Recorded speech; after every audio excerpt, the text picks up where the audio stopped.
रोखठोक, बेधडक आणि नेमक्या घडामोडींचा अचूक वेध घेणारं एकमेव विजनरी बातमीपत्र विन टीव्ही मराठी.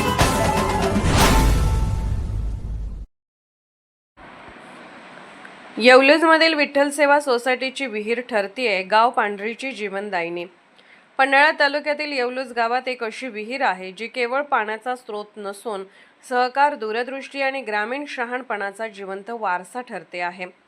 विठ्ठल विकास सेवा संस्थेच्या मालकीची ही विहीर सुमारे 7 दशकांपूर्वी उभारण्यात आली असून त्या काळातील मर्यादित साधन सामग्रीतही 14 एकर शेतीसाठी घेतलेला हा निर्णय आजही किती दूरदर्शी होता हे या विहिरीकडे पाहिल्यावर प्रकर्षाने जाणवते.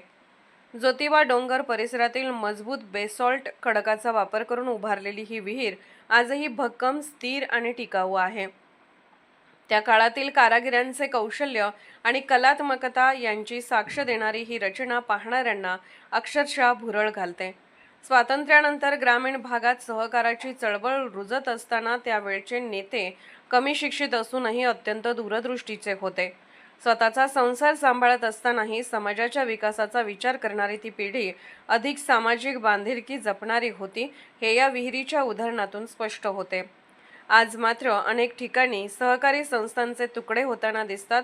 काही संस्था केवळ स्वतःपुरत्याच मर्यादित राहतात, पण येवलूजमधील विठ्ठल विकास सेवा संस्था अजूनही एकसंघ आहे. या विहिरीसारखी सामूहिक संपत्तीत संस्थेला एकत्र ठेवत असल्याचा आशावाद व्यक्त केला जात आहे. विशेष म्हणजे इतर गावांमध्ये विहिरीची संख्या अधिक असली तरी त्या बहुतांश खाजगी मालकीच्या आहेत. सहकारी संस्थेच्या मालकीची विहीर असणे ही एक अभिमानाची बाब ठरते. आज ही विहीर शेतीसाठी पाण्याचा विश्वासार्ह स्रोत आहेच, पण गावातील मुलांसाठी ती एक नैसर्गिक स्विमिंग पूलही बनली आहे. शहरामध्ये आधुनिक स्विमिंग पूल असले तरी ग्रामीण भागात अशा विहिरीचं मुलांचे मुख्य आकर्षण ठरत आहे. गावाशेजारी नदी असतानाही तरुणांचा ओढा या विहिरीकडेच अधिक दिसतो. सहकारी, नळ पाणी पुरवठा योजना आणि बारमाही पाण्यामुळे अनेक विहिरींचा वापर कमी झाला. काही विहिरी बुजल्याही, मात्र येवलूजमधील ही विहीर आजही तितक्याच ताकदीने उभी आहे. एकूणच येवलूजची ही विहीर म्हणजे सहकार, एकसंघता आणि दूरदृष्टीचा जिवंत आदर्श आहे, जो आजच्या पिढीला विचार करायला भाग पाडतो.